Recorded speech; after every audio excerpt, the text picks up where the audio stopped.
Ladies and gentlemen, I take pride in introducing the greatest show on earth.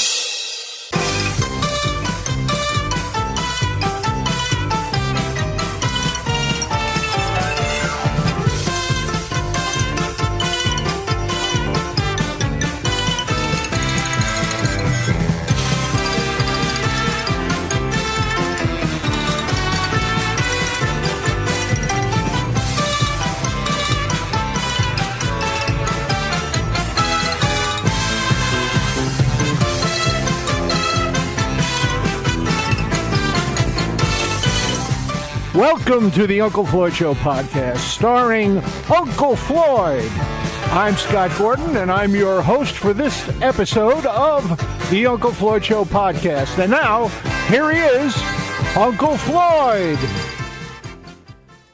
This is a test for our new show coming out. The Uncle Floyd podcast, which will be out soon. And stand by, and we'll have more for you later on. So tune in again.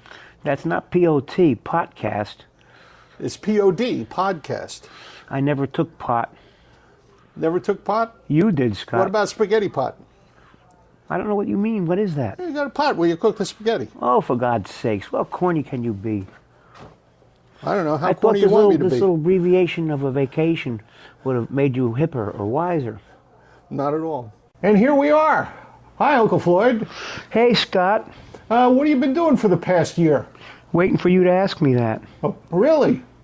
People might be interested in finding out everything that's been going on. We'll make them interested. I don't think anybody really cares what we've been doing.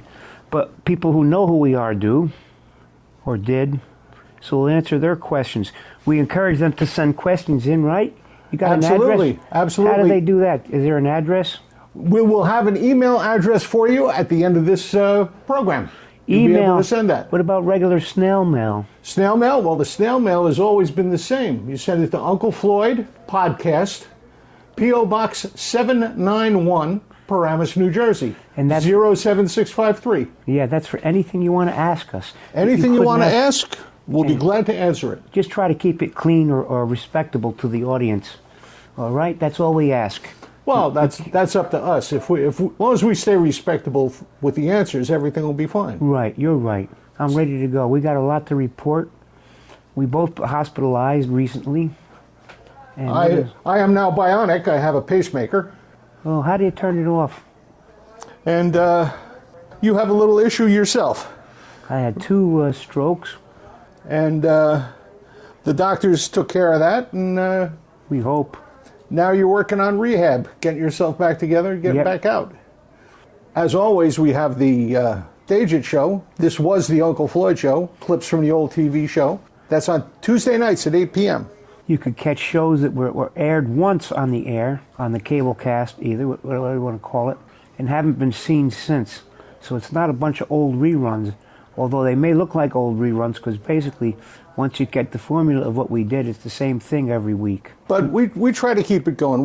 We did almost 8,000 shows on the air. You mean half-hour shows? 8,000 half-hour shows. We also did a bunch of hour shows at one point, and very few entertainment has gotten that length. That's correct.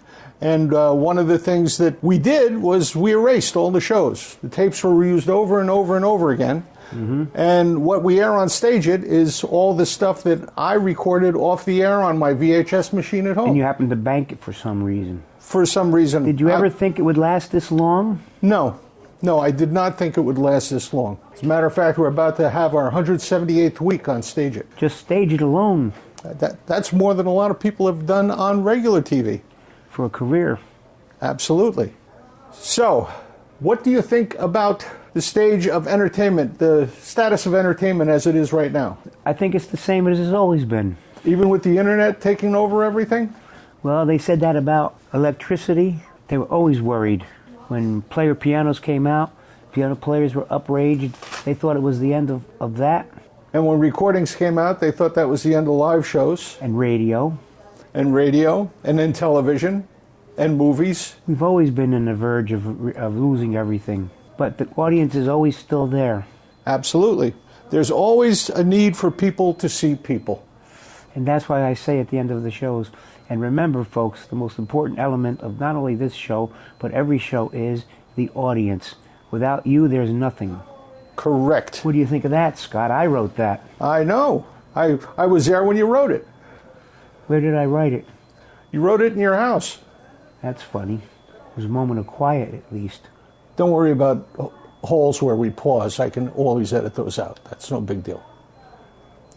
It's one of the advantages of doing Already this. you're prophesizing doom. Do I prophesize who? Doom. Doom? We have to re-record something. No, we don't have to re-record anything. We're live on tape, just like we've always been. Actually, live on a computer, but... No rehearsal, no run-through, just me and Scott talking. And we have questions from you folks. Is there a question to address out there? Question, let's see. You got a stack of mail, just pick one out. We got one from Rob Novick. He wants to know what it was like working at the bottom line.